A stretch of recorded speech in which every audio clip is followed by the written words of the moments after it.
Hello friends, this is Saurabh. Welcome to exploring study.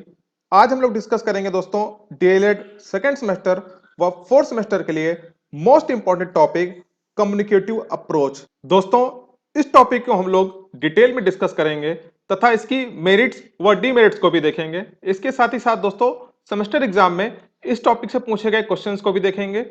दोस्तों इसके पहले हम लोगों ने grammar translation method, direct method, doctor West new method, bilingual method, structural approach और ड्रिल मेथड को डिस्कस किया है। दोस्तों अगर आपने ये वीडियो ना देखे हो सारे तो देख लीजिएगा, क्योंकि ये सारे topics exam point of view से काफी ज्यादा इंपॉर्टेंट है।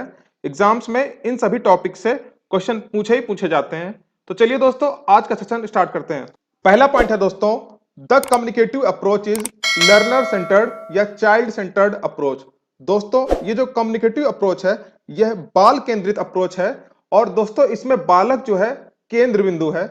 अगला पॉइंट है दोस्तों, in this method learner is involved in real communication.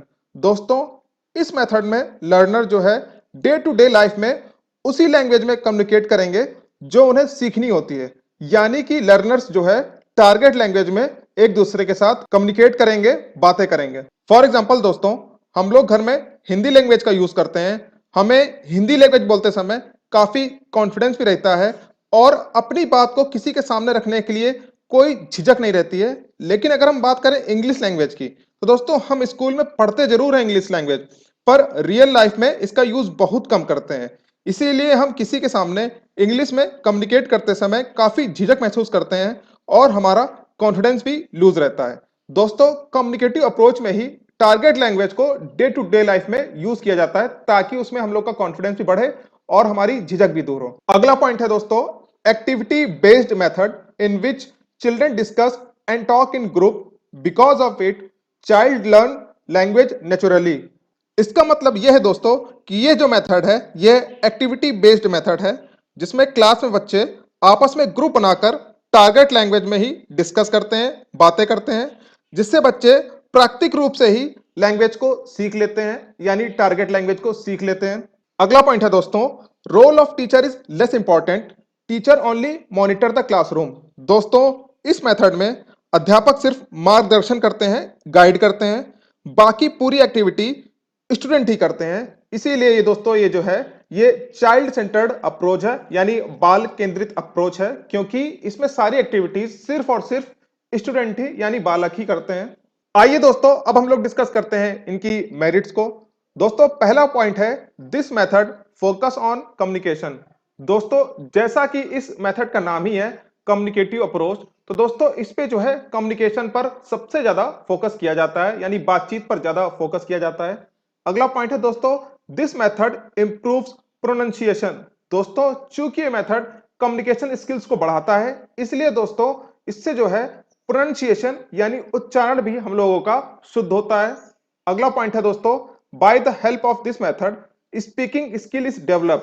चूंकि दोस्तों इस मेथड में हम लोग कम्युनिकेटिव स्किल्स को सीखते हैं, इसलिए दोस्तों हमारी स्पीकिंग स्किल भी डेवलप होती है। अगला पॉइंट है दोस्तों, it generates interest among them and they learn to work in team. तो दोस्तों इस मेथड के द्वारा बच्चों में इंटरेस्ट यानी रुचि जो है जागृत होती है और वे टीम में रहकर काम करना भी सीखते हैं। अगला पॉइंट है दोस्तों, students get more language practice because nobody feels inhibited by grammar rules and definitions. दोस्तों इस मेथड में पूरा पूरा फोकस कम्युनिकेशन स्किल पे किया जाता है, कहीं पर भी ग्रामर रूल्स की और किसी भी प्रकार की डेफिनेशन की बात नहीं होती है। इसलिए दोस्तों छात्रों पर अतिरिक्त बोझ नहीं आता और वो अपने आप को बोझिल नहीं समझते हैं और फ्री रहते हैं कम्युनिकेट करने के लिए, बातचीत करने के लिए टारगेट लैंग्वेज में। आइए दोस्तों अब हम लोग डिस्कस करते हैं इस मेथड की डिमेरिट्स को। पहला पॉइंट है दोस्तों, this method does not focus on grammar rule. दोस्तों यह मेथड जो है ग्रामर रूल्स पे बिल्कुल भी फोकस नहीं करता है। दोस्तों कम्युनिकेट करने के लिए भी कहीं ना कहीं ग्रामर रूल्स की आवश्यकता होती है, कहां पर प्रीपोजिशन यूज करना है, कहां पर एडजेक्टिव यूज करना है, तो कहीं ना कहीं grammar rules important role play करते हैं। पर इस मेथड में ग्रामर रूल्स को बिल्कुल भी किनारे कर दिया जाता है। अगला पॉइंट है दोस्तों, this method does not focus on error correction. चूंकि दोस्तों इस मेथड में हम लोगों को ग्रामर रूल्स ही नहीं पता होते हैं, तो कहीं ना कहीं हम लोग अगर कोई सेंटेंस गलत भी बोल रहे हैं तो उसके बारे में ज्यादा जान ही नहीं सकते कि पर्टिकुलर किस जगह पर हमने गलती करी है।